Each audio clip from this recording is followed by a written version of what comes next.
তো guys finally মেলা বছর পরে আজকে গাইডাডি ফুটাইয়া আরম্ভ করে দিল কলগাছির উইন্টার ফেস্টিভ্যাল। হ্যালো গাইস, কি বাসিনানেরা, আশা করি সবাই ভালো আছেন। তো গাইস আইছিলাম কলগাছি, আইনে দিয়ে যে এনে মেলা মানুষ জড়ো হয়েছে, ভাবছিলাম যে কিছু হয়েছে, কিন্তু এনে দিয়ে যে মেলার উদ্বোধনী করবো তাই ফিতা কাটপার নিকে এত মানুষ জড়ো হয়েছে। আর আজকে হলো উইন্টার ফেস্টিভ্যালের ফার্স্ট দিন, তাই এত মানুষও নাই, কারণ মানুষ জানেই না যে এনে উইন্টার ফেস্টিভ্যাল সেলিব্রেট করতেছে। আর গাইস যখন আমরা বললাম মেলার ভিতর, আর ভিতরে যাবা কি দেখতাছেন যে সব দোকান কল বয় নাই, কারণ আজকে হচ্ছে মেলার ফার্স্ট দিন, তাই সব দোকান বাইল দিয়ে হারে নাই। তো গাইস কলগাছি কল মেলা মানে আরম্ভ হয়ে গেছে গা, মানে আজকে থেকে আরম্ভ হয়েছে।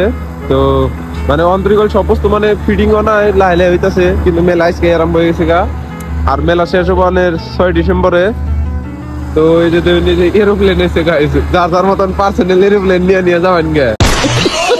দোকান সোকান মানে ব্যক্তি টোটালি অন্তরি বয় নাই, ব্যক্তি বইতাছে লাহে সবকিছু ঠিকঠাক করতেছে। খেনতা বইছেও, খেনতা বহেও নাই, সবকিছু রেডি হইতাছে। খেনতা এই যে সবাই বাইল দিবেন নিছে বস্তু।